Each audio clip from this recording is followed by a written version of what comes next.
Question देखिए, इस्लाम धर्म के संस्थापक कौन थे? इस्लाम धर्म के जो संस्थापक थे वो हजरत मोहम्मद थे। तो इसका बी ऑप्शन बिल्कुल सही है, हजरत मोहम्मद इस्लाम धर्म के संस्थापक थे। अगला प्रश्न देखिए, इस्लाम धर्म की जन्मभूमि है, इस्लाम धर्म की जो जन्मभूमि है वो अरब है, अरब की जो भूमि है वो इस्लाम धर्म की जन्मभूमि कही जाती है। अगला प्रश्न देखिए, भारत में मुगल राज्य का संस्थापक कौन था? भारत में मुगल राज्य का संस्थापक था बाबर। कौन था? बाबर। अगला प्रश्न देखिए, पानीपत की तीसरी लड़ाई कब लड़ी गई? तो पानीपत की तीसरी लड़ाई 1761 में। सभी बच्चों और गुरुजनों को नमस्कार।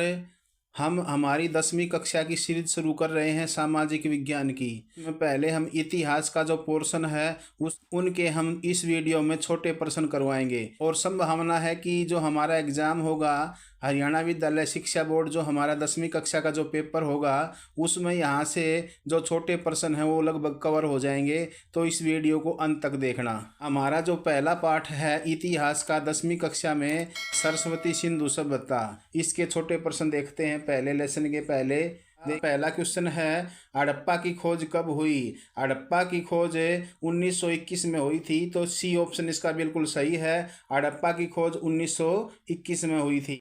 दूसरा क्वेश्चन देखिए, दूसरा क्वेश्चन है, हड़प्पा में खुदाई यानी कि उत्खनन का जो कार्य था वो किसने किया था? तो हड़प्पा की जो खुदाई का जो कार्य था, उत्खनन का जो कार्य था वो दयाराम साहनी ने किया था। तो ए ऑप्शन इसका बिल्कुल सही है, दयाराम साहनी ने हड़प्पा की खुदाई का काम किया था। तीसरा क्वेश्चन देखिए, अगला प्रश्न है, सरस्वती सिंधु सभ्यता में हरियाणा का पूरा स्थल है, यानी कि ये 4 ऑप्शन है, इनमें से हरियाणा में कौन सा सरस्वती सिंधु सभ्यता का एक पूरा स्थल है? तो यहाँ इसमें राखी गढ़ी जो है वो हरियाणा में एक पूरा स्थल है जो सरस्वती सिंधु सभ्यता का है। ये राखी गढ़ी कहाँ है? ये राखी गढ़ी हिसार में है। तो इसका बी ऑप्शन बिल्कुल सही है, राखी गढ़ी जो है वो सरस्वती सिंधु सभ्यता का एक हरियाणा का एक पूरा स्थल है। अगला प्रश्न देखिए, अगला प्रश्न है, मोहनजोदड़ो यानी कि सिंध प्रांत में खुदाई का जो उत्खनन का कार्य है वो किसने करवाया था? वो राखल दास बनर्जी ने 1922 में करवाया था। तो सी ऑप्शन इसका बिल्कुल सही है,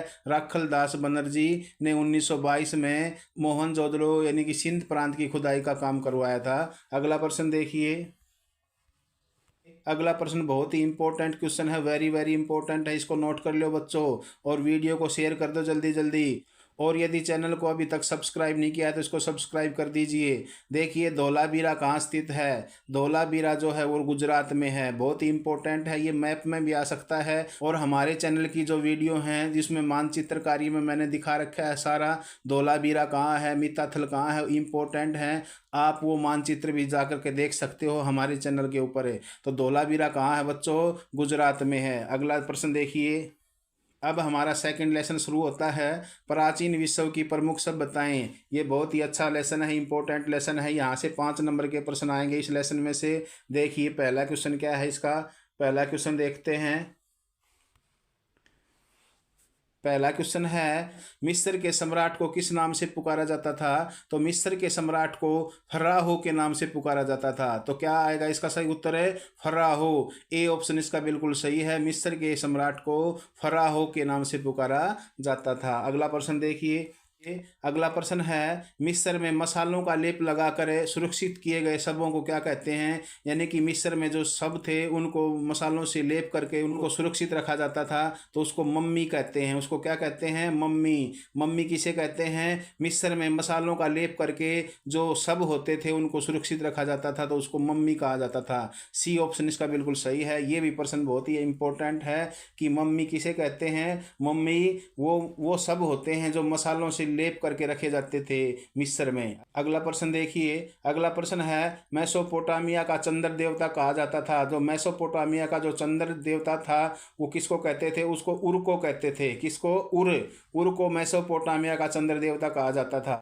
अगला प्रश्न देखिए, अगला प्रश्न है, यूनान का सबसे प्रसिद्ध नगर राज्य कौन सा था? यानी कि यूनान का सबसे प्रसिद्ध नगर राज्य कौन सा था? तो एथेंस था। कौन सा था?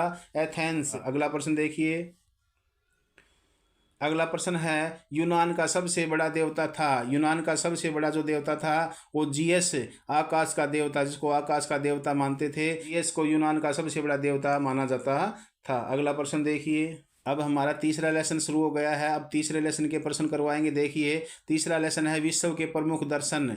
विश्व के प्रमुख दर्शन, इसके इंपॉर्टेंट क्वेश्चन देख लेते हैं। देखिए, इसके इंपॉर्टेंट क्वेश्चन, पहला क्वेश्चन है, मनुष्य ने सर्वप्रथम पूजा की थी। तो मनुष्य ने सबसे पहले पूजा प्रकृति की थी। किसकी की थी? प्रकृति की। मनुष्य ने सर्वप्रथम पूजा की थी प्रकृति की। तो इसका बी ऑप्शन बिल्कुल सही है, मनुष्य ने सबसे पहले प्रकृति की पूजा की थी। अगला प्रश्न देखिए, वेद तथा उपनिषद निम्न दर्शन के साहित्य का अंग हैं। तो किसके थे? वैदिक। वैदिक साहित्य के अंग थे वेद और उपनिषद। उपनिषद और वेद जो थे वो वैदिक साहित्य के दर्शन कहे गए हैं। अगला प्रश्न देखिए, अगला प्रश्न है, जैन धर्म के प्रमुख तीर्थकर कौन थे? तो जैन धर्म के प्रमुख तीर्थकर थे ऋषभदेव। ऋषभदेव, सी ऑप्शन इसका बिल्कुल सही है। जैन धर्म के प्रमुख तीर्थकर ऋषभदेव थे। अगला प्रश्न देखिए, अगला प्रश्न है, जैन धर्म के 24वें अंतिम तीर्थकर कौन थे? जैन धर्म के जो अंतिम तीर्थकर थे, यानी कि 24 में जो तीर्थकर थे वो कौन थे? तो वो थे वर्धमान महावीर। वर्धमान महावीर जैन धर्म के 24वें या अंतिम तीर्थकर कहे गए थे। तो जैन धर्म के अंतिम यानी कि 24वें तीर्थकर कौन थे? वर्धमान महावीर थे। वर्धमान महावीर जैन धर्म के अंतिम तीर्थकर थे। अगला प्रश्न देखिए, जैन धर्म के संस्थापक कौन थे? तो जैन धर्म के संस्थापक स्वामी महावीर जैन धर्म के संस्थापक थे।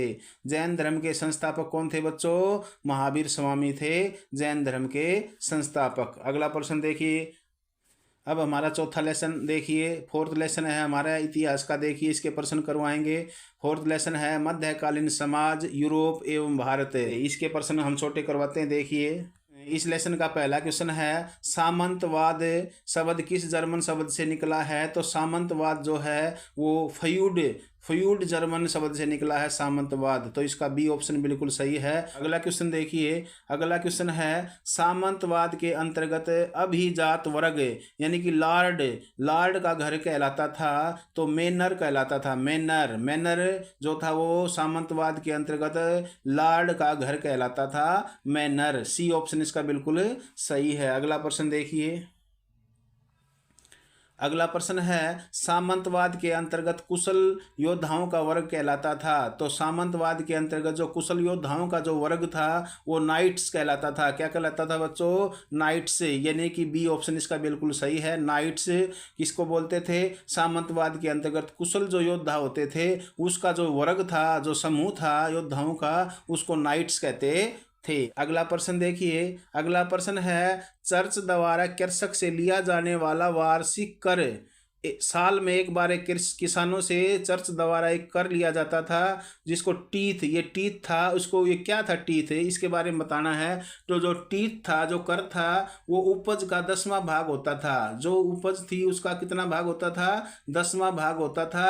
ये चर्च द्वारा लिया जाता था किसानों से, वार्षिक लिया जाता था, साल में एक बार लेते थे किसानों से, और उसको क्या बोलते थे? उसको टीथ कहते थे। और ये टीथ जो था उपज का 10वां हिस्सा होता था। अगला प्रश्न देखिए, अगला प्रश्न है, भिक्षुओं यानी कि ईसाई के वे समूह जो मठों में रहना पसंद नहीं करते थे उनको क्या कहते थे? उनको फ्रायर कहते थे। उसको क्या बोलते थे बच्चों? फ्रायर यानी कि बी ऑप्शन बिल्कुल सही है। फ्रायर कौन थे?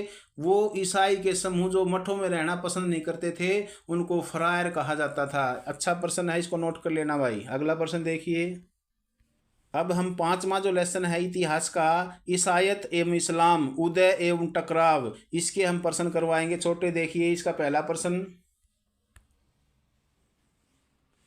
इसका पहला क्वेश्चन है, ईसाई धर्म का संस्थापक कौन था? ईसाई धर्म का जो संस्थापक था वो जीसस था। ईसाई धर्म का संस्थापक, बी ऑप्शन बिल्कुल सही है। जीसस जो थे वो ईसाई धर्म के संस्थापक थे।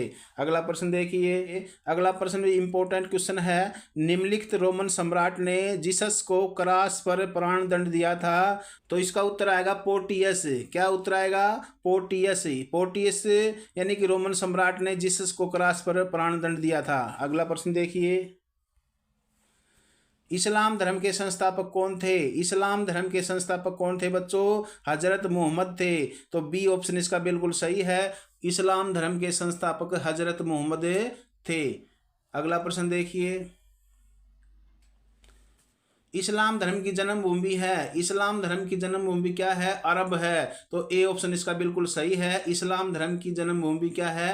अरब है। अगला प्रश्न देखिए, मोहम्मद साहब की शिक्षाएं किस ग्रंथ में से संकलित हैं? मोहम्मद साहब की जो शिक्षाएं हैं वो किस ग्रंथ से सम्मिलित हैं? वो कुरान से हैं। किससे हैं बच्चों? कुरान से। अगला क्वेश्चन देखिए, अब हमारा छठा लेसन है भारत पर विदेशी आक्रमण। इसके हम छोटे प्रश्न करवाएंगे। देखिए, पहला क्वेश्चन है, निम्न में से कौन सा देश अपनी समृद्धि के कारण सोने की चिड़िया कहलाता था? यानी कि कौन सा ऐसा देश था पहले जिसको सोने की चिड़िया कहते थे? तो वो भारत था। इसका उत्तर क्या आएगा बच्चों? भारत।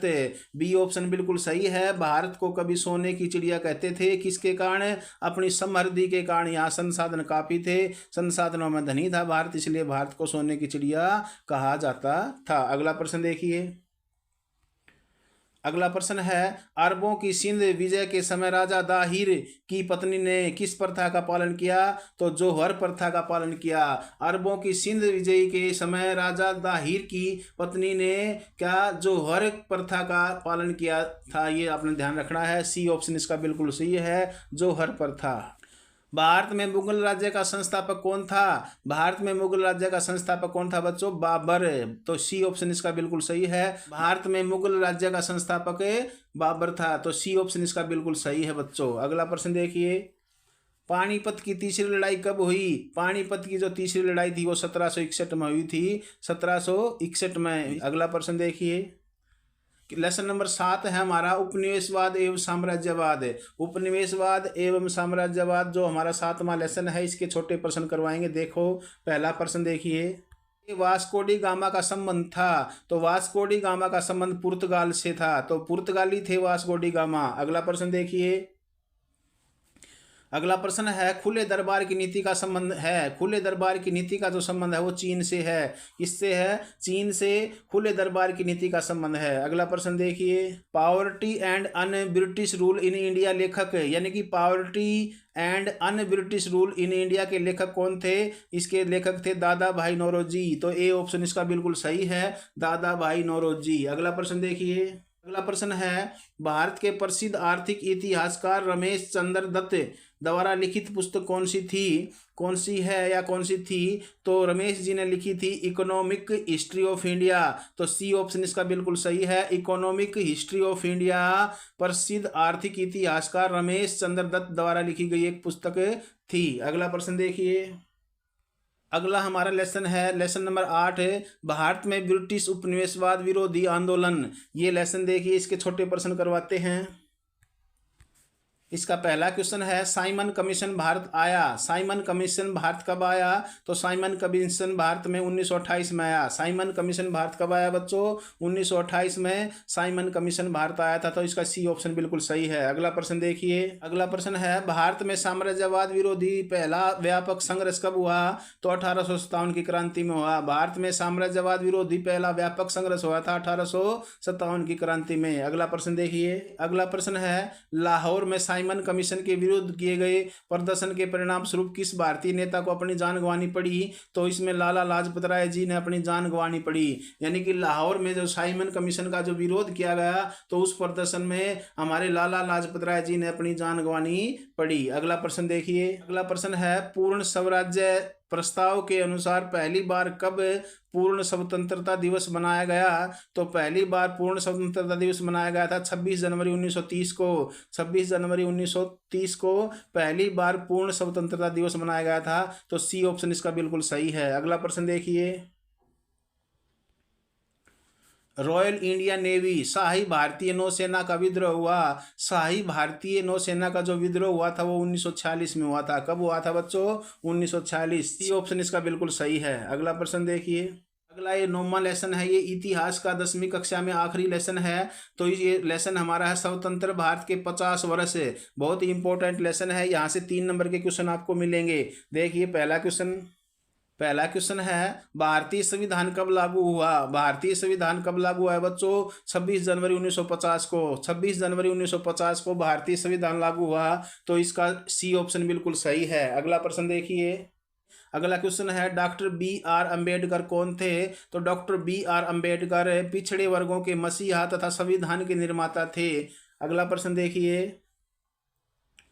अगला क्वेश्चन है संविधान सभा की कुल कितनी निर्धारित सदस्य संख्या थी? तो संविधान सभा की कुल निर्धारित सदस्य संख्या 389 थी। कितनी थी बच्चों? 389। अगला प्रश्न देखिए, अगला प्रश्न है संविधान सभा के अध्यक्ष कौन थे? तो संविधान सभा के अध्यक्ष डॉक्टर राजेंद्र प्रसाद थे। कौन थे बच्चों? डॉक्टर राजेंद्र प्रसाद संविधान सभा के अध्यक्ष थे। अगला प्रश्न देखिए, क्वेश्चन नंबर 5 है संविधान सभा की प्रारूप समिति के अध्यक्ष कौन थे? तो संविधान सभा की प्रारूप समिति थी, उसके अध्यक्ष थे B.R. अम्बेडकर।